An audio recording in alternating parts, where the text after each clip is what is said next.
প্রদান করো আল্লাহ। আয় আল্লাহ, কসবা পাথরের এলাকার যুবক ভাইদেরকে আল্লাহ তুমি ইসলামের মধ্যে কবুল করে নাও। আমার যুবক ভাই সকল আদর্শ হারাইয়া, ইসলাম হারাইয়া, তোমার নবীজির সুন্নতি তরিকা হারাইয়া, বাতিলের শিকার হইয়া তারা আজকে জাহান্নামের পথে চলে গেছে রে আল্লাহ। আল্লাহ তুমি নিজের রহমতের করুণার উসিলায় আমার যুবক ভাইদেরকে, আসামের যুবক ভাইদেরকে আল্লাহ তুমি ইসলামের মধ্যে ফিরাইয়া দাও ইয়া আল্লাহ। খাস করে প্যান্ডেলের ভিতরে যে সমস্ত মানুষ বসে আছে, মালিক রে তুমি আরশে আজিম থেকে তাকাইয়া দেখো, আমার কোন মা জানো প্রাণপ্রিয় স্বামী দুনিয়া থেকে হারিয়ে ফেলছে রে আল্লাহ। কোন মা জানো প্রাণপ্রিয় সন্তান হারাইছে গো আল্লাহ। যেই সমস্ত মানুষ প্যান্ডেলের মধ্যে বসে আছে আল্লাহ, অনেক মুরব্বী মানুষ বসে আছে, তাকায় দেখো গো, আজকের থেকে 10 বছর আগে, 15 বছর আগে, 20 বছর আগে আদরের বটগাছ নাম বাবাটা দুনিয়া থেকে হারিয়ে গেছে রে আল্লাহ। বাবার কথা যখন মনে পড়ে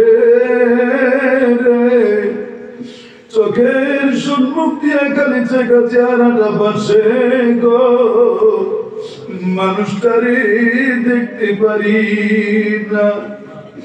আয় আল্লাহ, যতই চেষ্টা করি না কেন সারা দেশের মধ্যে লক্ষ কোটি মানুষের চেহারা দেখতে পাই, হাজার হাজার মানুষের দিকে তাকাইয়া দেখি রে, বাবার মতো চেহারার একজন মানুষও পাওয়া যায় না রে আল্লাহ।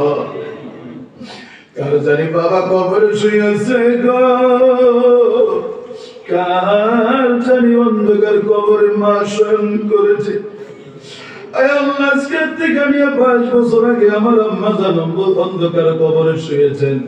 এখন পর্যন্ত মসজিদের সম্মুখে যাই, মার কবরের পাশে দাঁড়াই, মার কবরের পাশে দাঁড়াইয়া মনে মনে ভাবি, এই মাটির মধ্যে আমার সোনার মা শুয়ে আছে রে আল্লাহ। অনেকদিন কবরের পাশে দাঁড়াইয়া মা বলে অনেক ডেকে দেখেছি, কোনদিন কথার জবাব দেয় নেই রে আল্লাহ।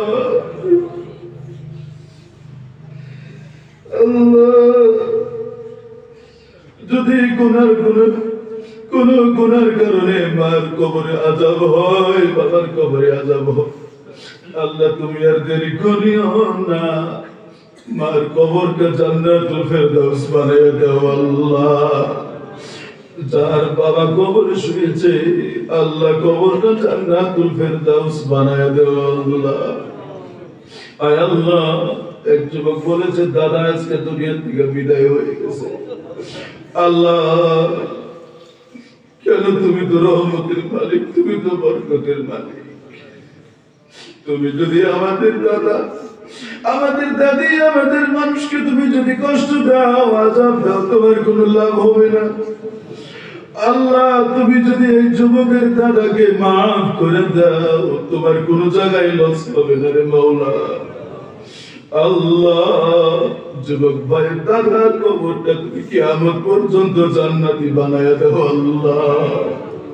আয় আল্লাহ, আবার ছোট ভাইয়ের মতো হাবিশা অনেকদিন আগে আম্মা জান কবরে চলে গেছে রে মালিক।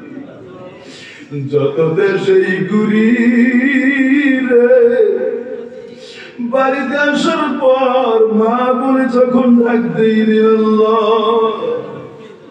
ডাক দিতে দেরি হয়, মায়ের দরজা খুলতে দেরি হয় না রে আল্লাহ। আমি বাস্তব জগতে দেখি এখন পর্যন্ত আমার বাবা জীবিত আছে। আমি ধর্মসভা করে যখন বাড়িতে ফিরে যাইতেছি, বাড়িতে যাইয়া দেখি বিবি ঘুমায়া থাকে, ছেলে সন্তান সবাই ঘুমায় আসে, প্রথম তাকে আমার বাবা সারা দেয় রে আল্লাহ। কার জানি বাবার ঘরের দরজা একেবারে বন্ধ হয়ে গেছে, কার জানি মায়ের ঘরের দরজা বন্ধ হয়ে গেছে, কার জানি মায়ের ঘরের বিছানাটা চিরদিনের জন্য খালি হয়ে গেছে রে। তুমি আর দেরি করিও না, মা বাবার কবরটা জান্নাতি বানায় দাও আল্লাহ।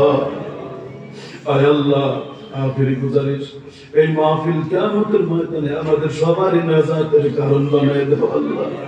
আল্লাহ মক্তবে যে সমস্ত ছাত্রছাত্রী লেখাপড়া করে সবারই হায়াত দারাজ করে দাও আল্লাহ উচ্চ শিক্ষা শিক্ষিত বানায় দাও মা বাবার মনের বাসনা পূর্ণ করে দাও আল্লাহ এই এলাকার মা বোনদের পর্দা পুশিদাদারি বানায় দাও ভাইদেরকে পাঁচ ওয়াক্ত নামাজি বানায় দাও আয় আল্লাহ সবাইকে তুমি দিনদার পরহেজগার সালিহিন বানায় দাও সুবহান রাব্বিকা রাব্বিল ইজ্জাতি আম্মা ইয়াসিফুন ওয়া সালামুন আলাল মুরসালিন والحمد لله رب العالمين آمين ثم آمين برحمتك يا أرحم